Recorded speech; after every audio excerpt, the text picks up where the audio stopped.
Batu yang batu. Gimana? Sehat semuanya? Alhamdulillah. Semangat, semangat. Yuk.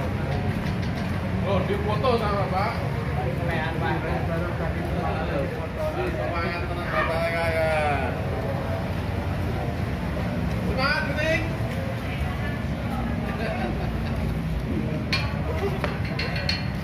Lalu pun melayan ngatur. Batu sini batu yang batu. Batu meledus, batu. Batu dingin, Pak. Batu dingin. Sakra sini, sakra. Batu. Sakra.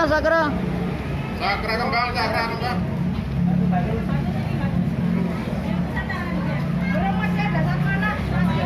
Sakra sini, batu sini. Nah. Batu. Sakra sini, batu sini.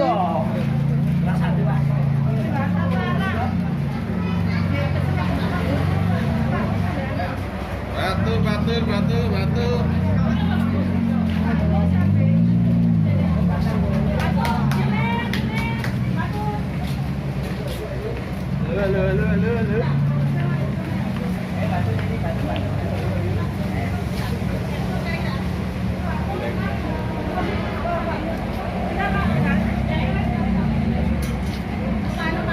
Lu.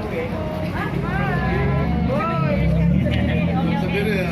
Oh, mintanya sendirian enggak? Tinggal kecil.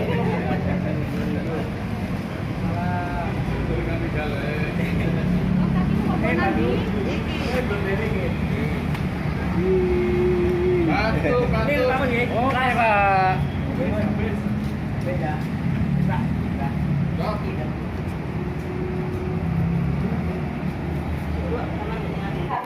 Berikutnya adalah senjata-senjata yang pernah dipakai oleh tentara Sekutu. Ya, lanjut ke sini.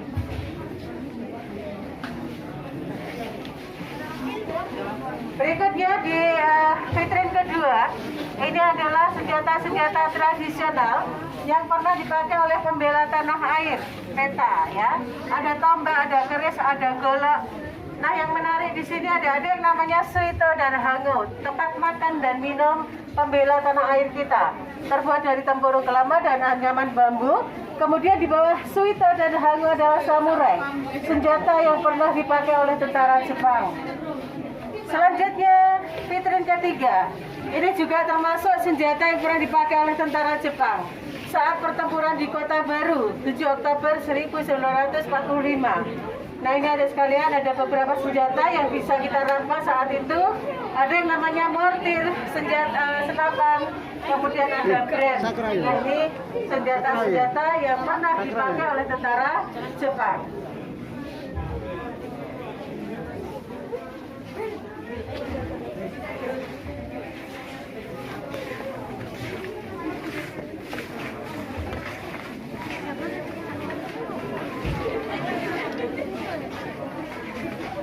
Berikutnya ada sekalian rombongan dari Saudara di satu ya.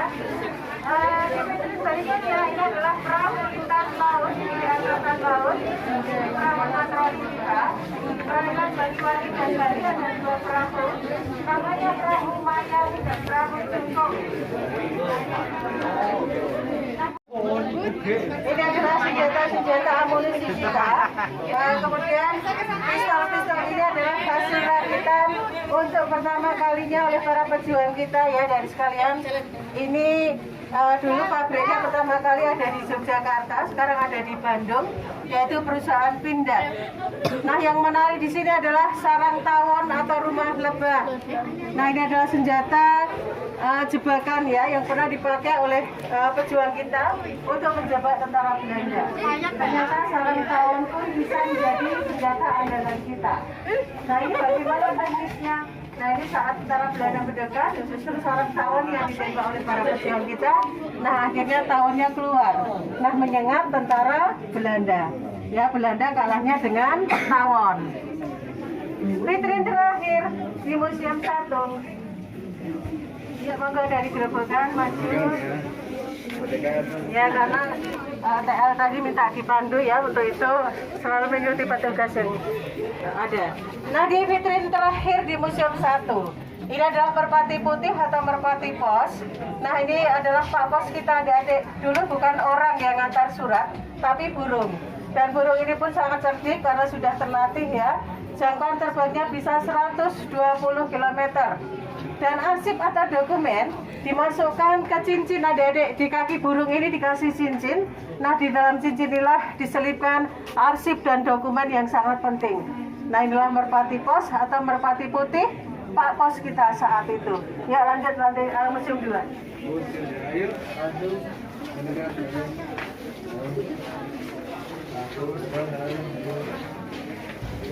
Ayo, ayo. Ayo, ayo. Senang aku.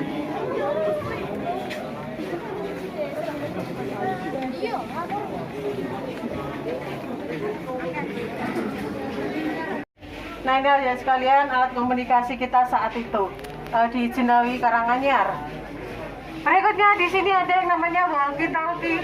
Nah, ini cikal bakal HP kita yang sekarang. Ini ya, dulu HP kita seperti itu, namanya walkie-talkie. Nah, ini masih sama alat komunikasi kita, pesawat radio. Selanjutnya, vitrin dipakai Ibu Fatmawati ya, tapi ini dipakai di Keraton Yogyakarta untuk menjahitkan seragam TNI yang akan masuk kota Yogyakarta. Nah, inilah Lasvi atau Laskar Wanita saat di Keraton Yogyakarta menjahit seragam TNI. Mewahnya adik-adik, tandu asli ada di museum ini ya. Di Museum Jogja kembali ada tandu asli yang pernah dipakai oleh Jenderal Sudirman. Nah, inilah tandu yang pernah gerilya sampai ke wilayah Semanu, Gunung Kidul, Yogyakarta. Termasuk kereta kudanya, peralatan makan minumnya, termasuk tempat tidurnya. Ya, monggo bergeser ke sini. Sri Paduka Paku Alam ke-8 saat penarikan tentara Belanda kedua 29 Juni 49. Kemudian kursi ini pernah dipakai oleh Sri Sultan saat beliau mampir Warung Puas. Sebetulnya Warung Puas ini adalah markas atau tempat berkumpulnya tentara yang ada di Jogja. Jadi untuk mengelabui tentara Belanda dinamakan Warung Puas. Asli Bung Karno. Yogyakarta menjadi termasyhur oleh para jiwa kemerdekaannya. Hidup dalam jiwa kemerdekaan itu Soekarno 28 Desember 49. Inilah tanggal di mana Bung Karno akan kembali lagi ke Jakarta karena dirasa Jogja sudah aman. Dan dalam sejarah adik-adik sekalian, Bung Karno sambil melambaikan tangan mengatakan jas merah. Jangan sekali-kali melupakan sejarah. Nah, inilah jas merah, kata mutiara dari seorang Bung Karno. Ya, lanjut Museum 3.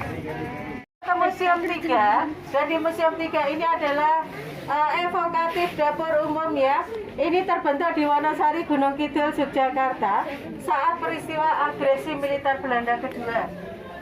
Nah, inilah adik-adik kita berjuang tidak harus dengan fisik dan senjata.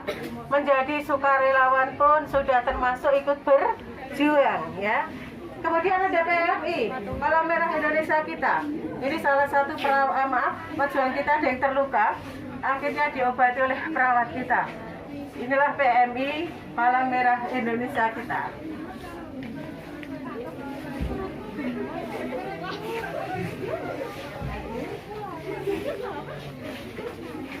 Kita berhenti di sini. Ya, adik-adik sekalian, ini adalah sepeda simplek ya. Nggak apa-apa disani sama ibu. Biar nanti kalian, kamu masuk video terus nih. Nah, ini adalah sepeda simplek. Ini adalah Letnan Marsudi. Adik-adik sekalian, Letnan Marsudi menyamar memakai baju Jawa. Tujuannya apa? Supaya tidak tertangkap oleh tentara Belanda. Karena Marsudi ini sebetulnya adalah pengantar arsip dan dokumen yang sangat penting. Nah, dan sekalian dulu arsip dan dokumen tidak dimasukkan ke tas, tetapi digulung, kemudian dimasukkan ke sini atau di sini. Tujuannya apa? Supaya kalau tertangkap tentara Belanda, tidak ketahuan ya, dikiranya Marsudi ini hanya bawa sayur mayur, padahal arsip dan dokumen sudah masuk ke sepeda. Nah inilah siasat yang sangat sederhana juga, tetapi bisa mengelabui tentara Belanda. Lanjut, fotokopi kita, ini milik kedaulatan rakyat. Ya inilah alat cetak pada saat itu. Dan di sudut ruangan Museum 2, di vitrin ini adik-adik ada tapi baja tembus peluru. Ya, ini dipakai oleh Suparnoto saat pertempuran di Rejodani. Usianya baru 18 tahun. Suparnoto gugur saat itu juga saat menghadang tentara Belanda yang akan masuk ke Kaliurang. Semuanya gugur, ini ada 9 orang termasuk Harsono. Kemudian PMO Gun 5451 ini pernah dipakai oleh Presiden Soeharto saat serangan umum 1 Maret 49 di Yogyakarta. Kemudian baret adalah milik Letnan Marsudi, kurir tadi. Dan ini kursinya Pak Harto. Nah ini saat Pak Harto menjadi Komandan Luar Keras 3 saat serangan umum 1 Maret 49 di Yogyakarta. Yuk lanjut, museum terakhir, kan boleh sambil selonjoran ya. Ya dari Grobogan ya, segera merapat dari Grobogan SMP Negeri 1 Pagenan. Mohon maaf, biasanya kita nonton di ruang serbaguna, tapi hari ini ruangan baru dipakai untuk wisuda, jadi kita terpaksa duduk di sini. Nah hadirin sekalian, film ini adalah film yang sangat berarti bagi bangsa Indonesia, di mana saat peristiwa ini terjadi, ibu kota kita berada di Jogja, 4 Januari 46 sampai 27 Desember 49. Nah hadirin sekalian, saat ibu kota kita berada di Jogja, Belanda kembali lagi dengan melancarkan yang namanya peristiwa agresi militer Belanda kedua. Karena walaupun kita merdeka, ternyata Belanda belum mau mengakui kemerdekaan kita. Akhirnya kembali lagi. Nah, pertama kali yang diserang adalah lapangan terbang Maklo. Kalau sekarang adalah Bandara Adi Sucipto. Ada sekalian, dalam waktu hanya 1 jam, ibu kota bisa dikuasai Belanda. Nah, ada sekalian, dalam situasi inilah nanti ada satu peristiwa yang sangat penting, yaitu serangan umum 1 Maret 49. Kurang lebih ada 422 pahlawan. Nah, dalam peristiwa inilah akhirnya Belanda mau mengakui kekalahannya. Akhirnya terjadilah perundingan Rotroyen. Perundingan Rotroyen tidak di Jogja, tapi di Jakarta. Nah, hasilnya yang sangat luar biasa, adik-adik sekalian. Hasil yang sangat menguntungkan bagi bangsa Indonesia.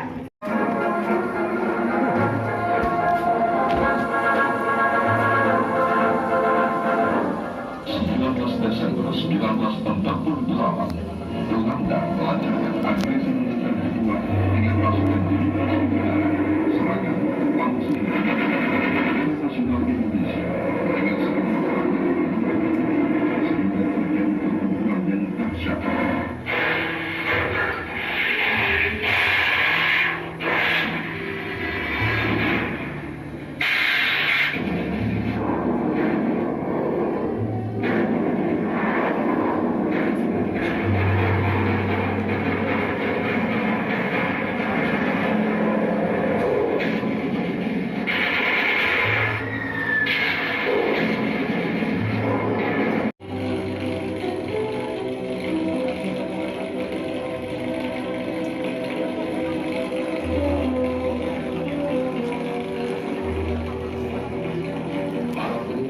Orang-orang yang dicurigai dikatakan Bung Karno dan Bung Hatta serta pemimpinannya akan melanggar. Pemerintahan darurat segera menjalankan tugasnya di bawah dalam bersatu bangsa negara.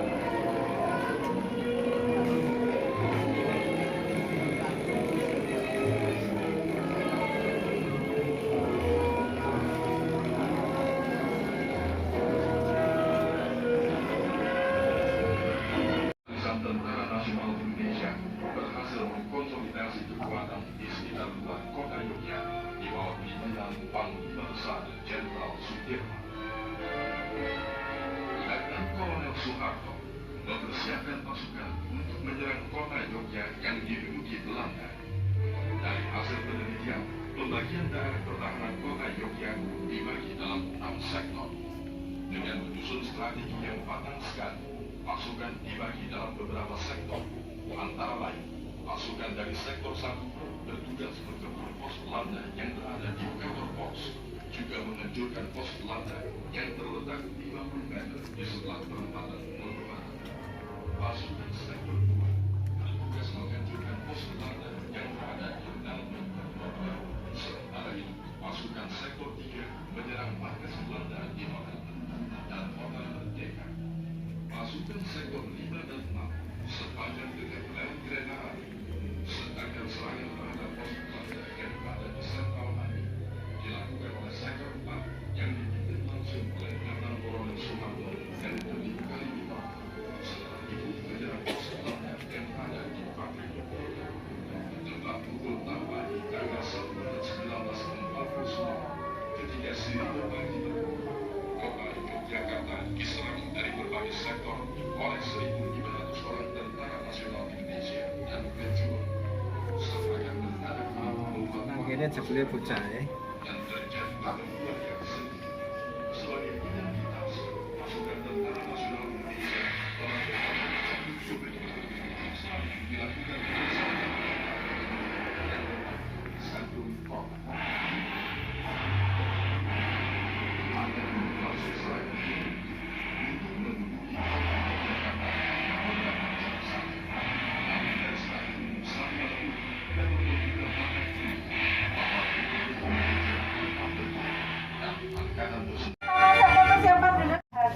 dan ini tempat tidur yang pernah dipakai oleh Bung Karno saat ibu kota kita berada di Jogja.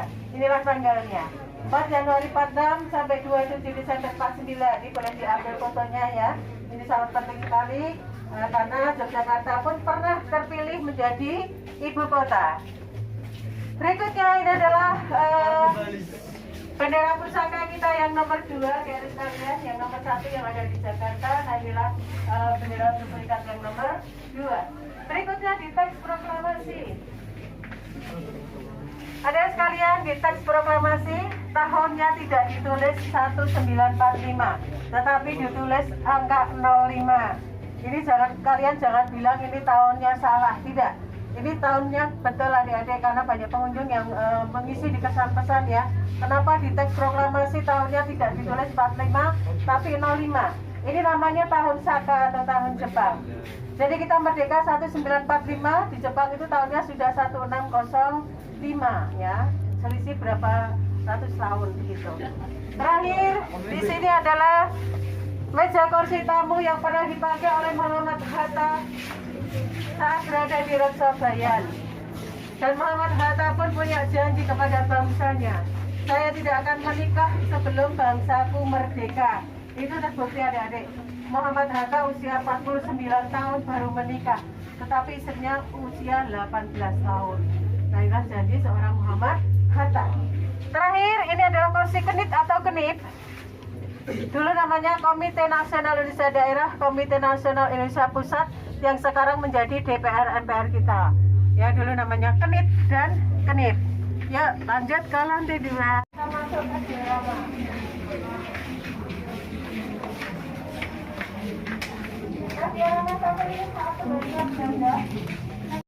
Dan dalam peristiwa ini seluruh pejuang kita gugur, termasuk Kadet Kasmiran, Komandan Jenderal Sudirman menghadap kepada Bung Karno, mohon izin akan melakukan perang gerilya yang rutenya sudah kita saksikan di Museum 2 tadi. Ini lokasinya di Gedung Agung, Yogyakarta. Karena Bung Hatta, Yai Haji Agus Salim, dan pimpinan-pimpinan ini akan diasingkan ke Bangka, Sumatera. Lokasinya masih sama di lapangan terbang Margo. Kemudian dari Belanda namanya Jenderal Meyer bersama Van Langen. Dan dari Panglima Besar Jenderal Sudirman. Nah dari sekalian kenapa tempat-tempat yang penting ini justru dihancurkan oleh para pejuang kita? Tujuannya supaya tempat-tempat ini tidak dipakai oleh Belanda sebagai markas. Salah satu yang dihancurkan adalah pabrik gula Madu Kesmo di Bantul, Yogyakarta. Nah inilah yang disebut perintah Bumi Hangus. Soeharto di Ngoto Bantul, Yogyakarta. Persiapan serangan umum 1 Maret 49 dihadiri Letnan Kolonel Soeharto, Letnan Rekso Seswo, Letnan Sudebyo, dan Letnan. Tadi di Rawan 6, ini peristiwa yang sudah kita saksikan tadi, serangan umum 1 Maret 49. Dan dalam peristiwa ini seluruh pejuang wajib memakai identitas di lengannya, yaitu janur kuning. Kemudian ada sekalian lokasinya ini di titik penghabisan melihatnya dari bumi Indonesia. Ini di Hotel Des Indes, Jakarta. Dihadiri Muhammad Rum, Mr. Ryan, Ali Sastra Mijoyo, Dr. Sutopo, Insinyur Juanda. Nah, ini ada sekalian. Kamera apa itu, Pak? KRD Bangga Wangso. Nah, inilah Bapak Ibu dan sekalian yang disebut peristiwa Jogja kembali. Ya, lokasinya di Gedung Agung Yogyakarta, dihadiri Letnan Kolonel Soeharto, Letnan BP Simatupang, Jenderal Posisi dari Nah, inilah Bapak Ibu dan sekalian, wujud syukur bangsa Indonesia kepada Tuhan Yang Maha Esa karena Belanda sudah meninggalkan bumi Indonesia. Terakhir naik lantai 3.